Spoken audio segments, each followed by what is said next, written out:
अस्मद्गुरुभ्यो नमः। अस्मद्परम गुरुभ्यो नमः। श्रीमातृपितृचरणकमलेभ्यो नमः। श्रीलक्ष्मीनाथ समारंभां नाथयामुनिमध्यमाम् अस्मदाचार्यपर्यन्तां वन्दे गुरुपरम्पराम्। श्रीमद्वसिष्ठकुलवारिधिपूर्णचन्द्रं श्रीरामसूरिचरणाम्बुजराजहंसं श्रीश्रीशुकार्यनिजवारितनुजरत्नं श्रीश्रीनिवासपुरुषोत्तमदेशिकं भजे। कर्पूरगौरं करुणावतारं संसारसारं भुजगेन्द्रहारं सदा वसन्तं हृदयारविन्दे भवं भवानी सहितं नमामि। बोले देवाधिदेव महादेव की। मेरे भोले बाबा को, अरे मेरे भोले बाबा को अनाड़ी मत समझो। मेरे भोले बाबा को अनाड़ी मत समझो। मेरे भोले बाबा को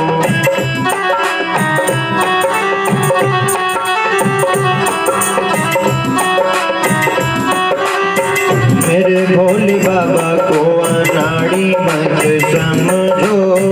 मेरे भोले बाबा को अनाड़ी मत समझो।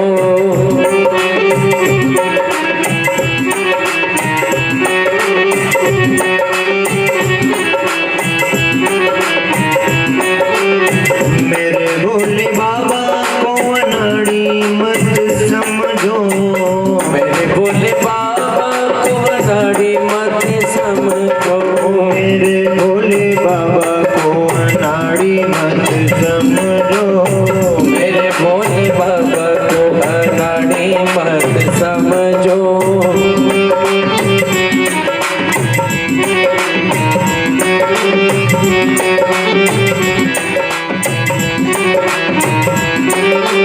ओ मेरे भोले बाबा के हाथ में डमरू। मेरे भोले बाबा के हाथों में डमरू। मेरे भोले बाबा के हाथ में डमरू। मेरे भोले बाबा के हाथों में डमरू। डमरू को देख के मदारी मत समझो। डमरू को देख के मनाने मत समझो।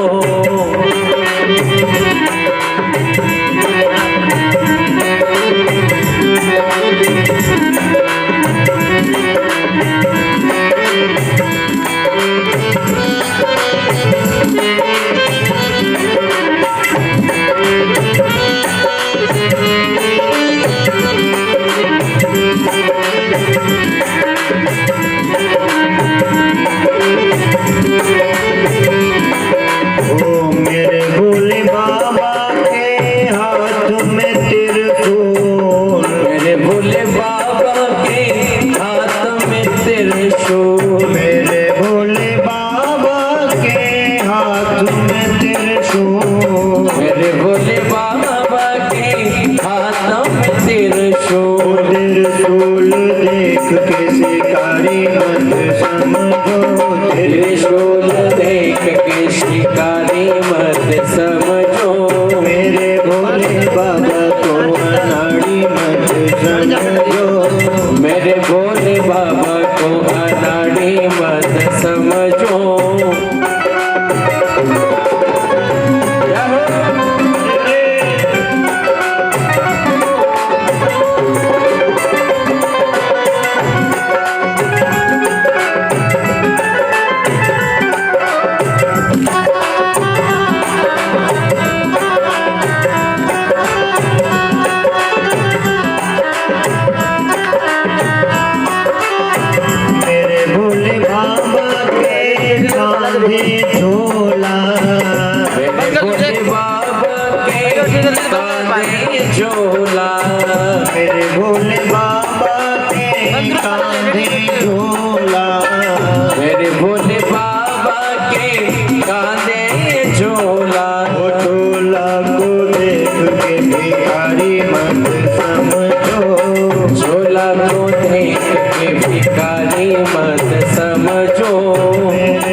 समझो।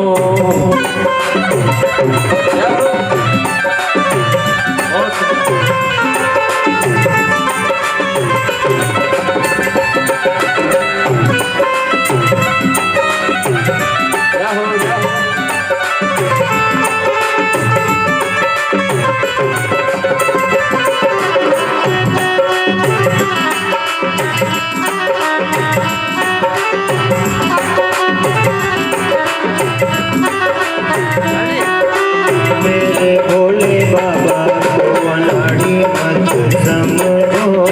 मेरे भोले बाबा को अनाड़ी मत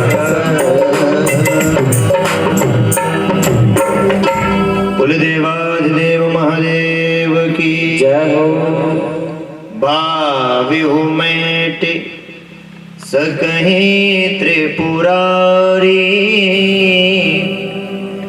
भाविहु मैट सकहीं त्रिपुरारी। निम्नगानां यथा गंगा देवानामच्युतो यथा, वैष्णवानां यथा शंभो पुराणानामिदं मयः। महाशिवरात्रि, ये रात्रि भगवान शंकर को अति प्रिय है, अति प्रिय। और इसीलिए इस महाशिवरात्रि के पावन पर्व पर जो कोई भी शिवार्चन करता है, शिवार्चन का अर्थ भगवान शंकर को रिझाने के लिए या तो उनका पंचाक्षर मंत्र जप करता है, ओम नमः शिवाय, या भगवान शंकर का अभिषेक करता है, या भगवान शंकर के मंत्र या अभिषेक नहीं आए तो भगवान के लिए रात्रि जागरण करता है, शिवरात्रि। तो अन्य वर्षों में जो आपने पूजा सेवा जितनी की होगी उससे कई गुना शिवरात्रि का बड़ा महत्व है, वो फल हमें प्राप्त हो जाता है। और सकाम, भगवान शंकर एक ऐसे देव हैं जिनसे आप सकाम भक्ति कर सकते हैं। सकाम का अर्थ समझते हो?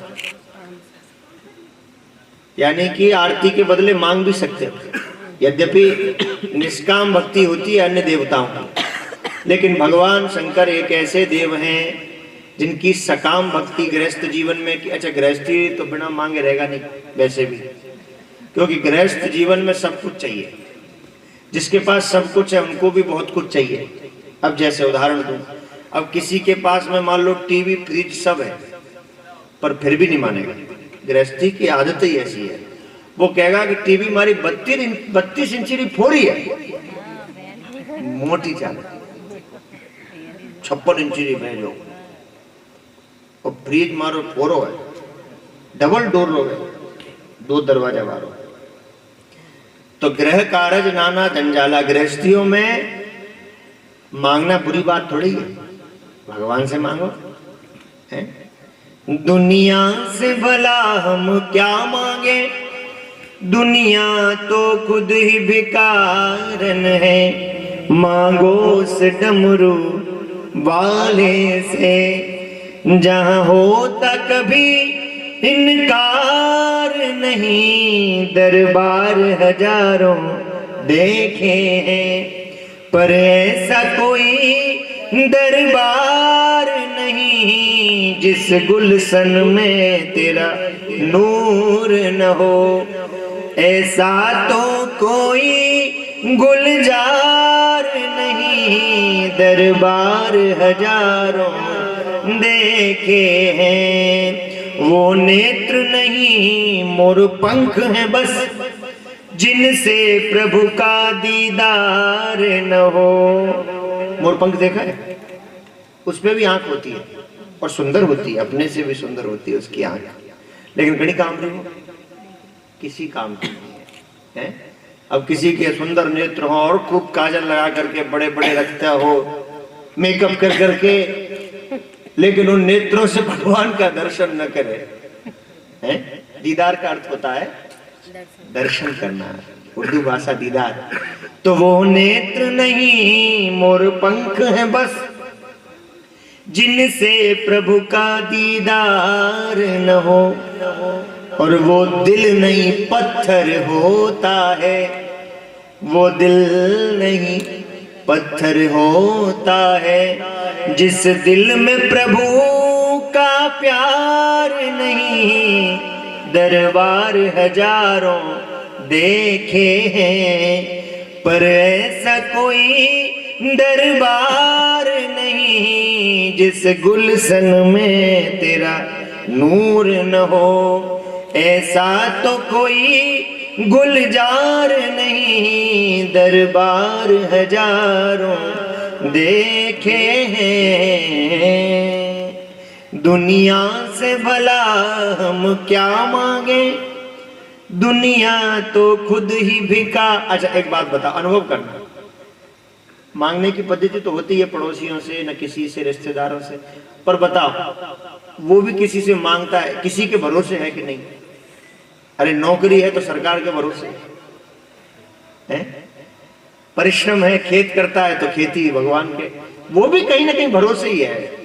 ठीक है हमसे थोड़ा ज्यादा होगा, पर कहीं ना कहीं वो भी भरोसे है। तो दुनिया से भला हम क्या मांगे, दुनिया तो खुद ही भिखारन है।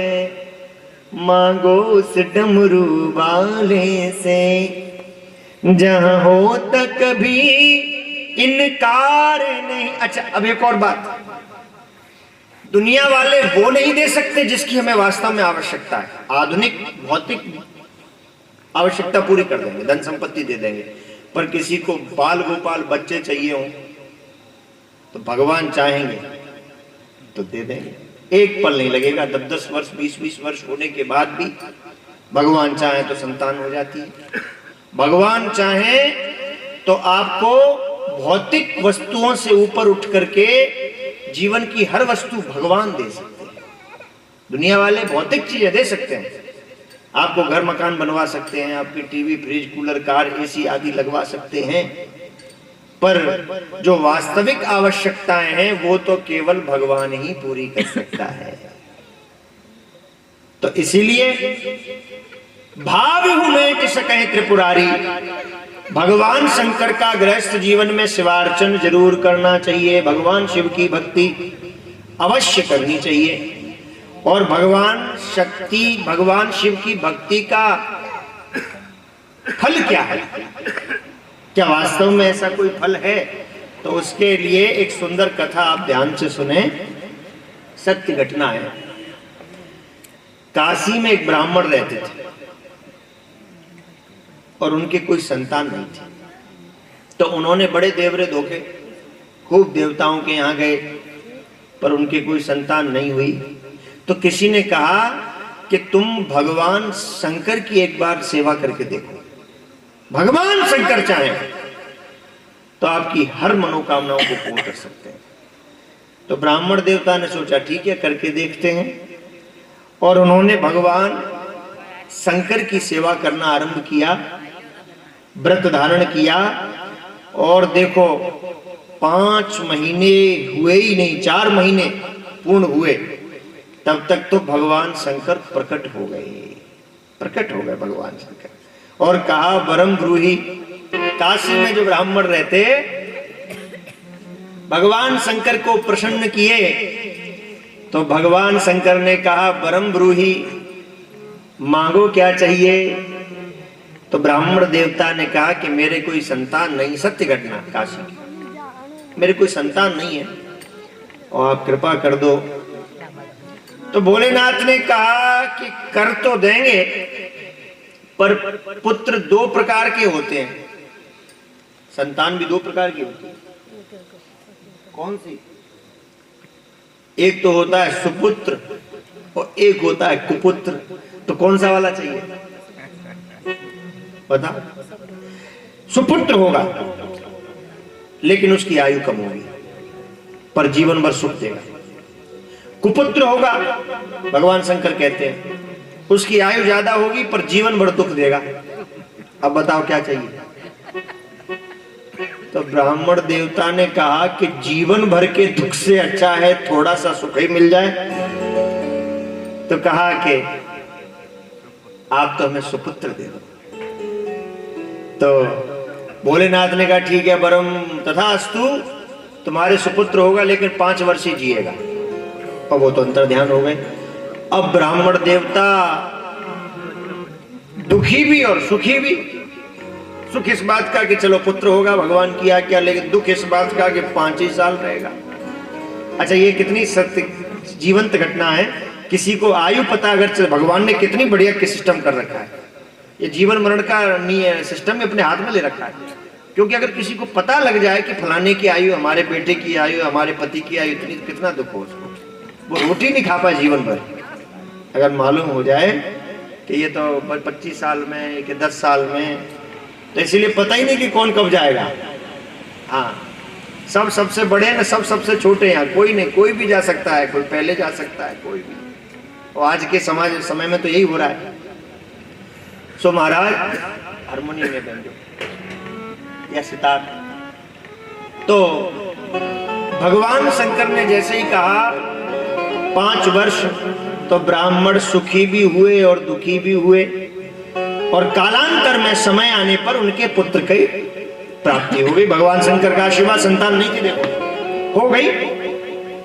और पुत्र जैसे हुआ तो ब्राह्मण फिर सुखी भी और दुखी भी। खुशी भी है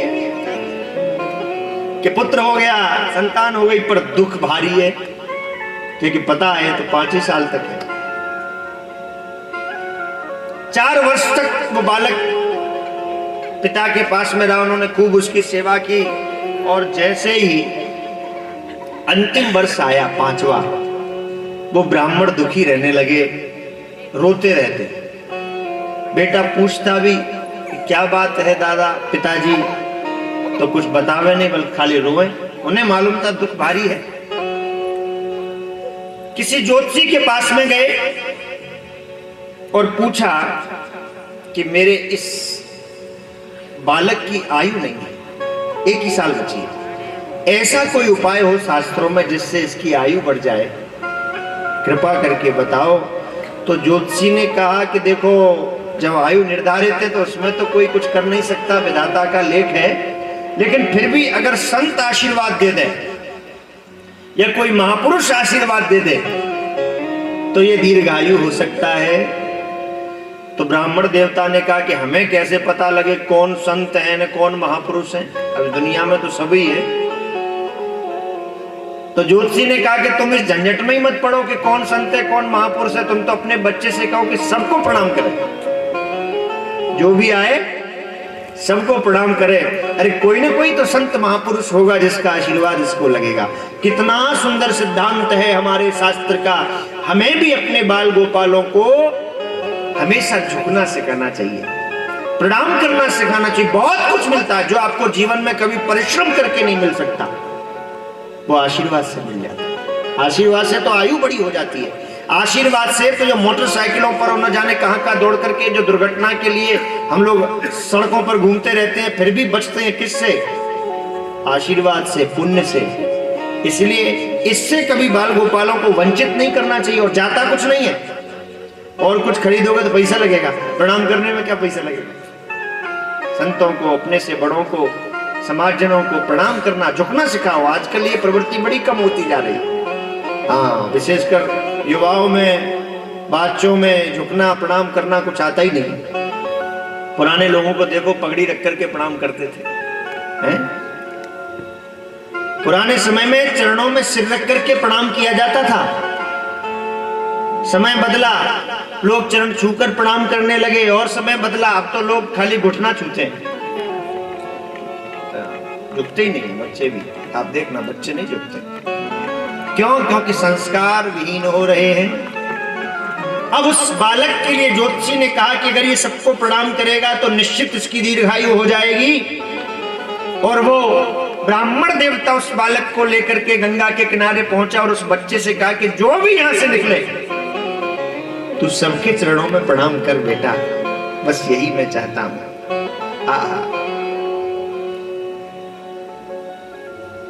वो बालक 1 वर्ष जिसकी आयु शेष रही है 4 वर्ष का हो गया है। गंगा तट पर जो निकले, गंगा तट पर जो भी निकले, वो बालक दंड प्रणाम करे। साधु संतन और भक्तों के आशीर्वाद सिरोधार्य करे। वो सबको आशीर्वाद देने। और तब उस बालक की आयु में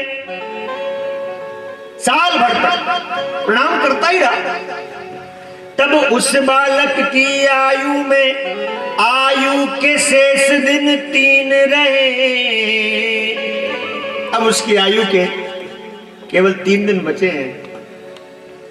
दैवात ते ही मग क्षण, उस मग में सप्तऋषि प्रवेश किए।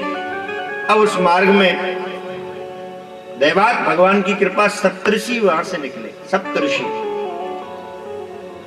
और सप्तऋषि जैसे ही वहां से निकले तो बालक का जो नियम था, बालक ने सप्तऋषियों को चरणों में दंड प्रणाम किया और 7 ऋषियों ने निज मुख से चिरजीवी रहो, चिरजीवी रहो। 7 ऋषियों ने एक स्वर में, खबर पड़ेगी, ताली बजावनी गई, एक स्वर में 7 ऋषियों ने कहा चिरंजीवी भव, चिरंजीवी भव, चिरंजीवी। अब वो ब्राह्मण रोने लगा कि हे ईश्वर, आप इसको चिरंजीवी का आशीर्वाद देते हैं पर इसके जीवन में 3 ही दिन बचे, ये तो मरने वाला है। सप्तऋषियों ने कहा है, और हमने तो चिरंजीवी का आशीर्वाद दे दिया। बोले वही तो आपने कैसे दे दिया, और अगर आपने आशीर्वाद दिया है तो ये तो 2-3 दिन में मरने वाला है, अपने आशीर्वाद को सच्चा कीजिए। तो सप्तऋषियों ने कहा कि ये तो तुमने फंसा दिया। बोले हमने कुछ नहीं फंसाया, अगर आशीर्वाद आपका झूठा हो गया तो कहेंगे कि संत झूठे ने, संतों का आशीर्वाद झूठा। सप्तऋषियों ने कहा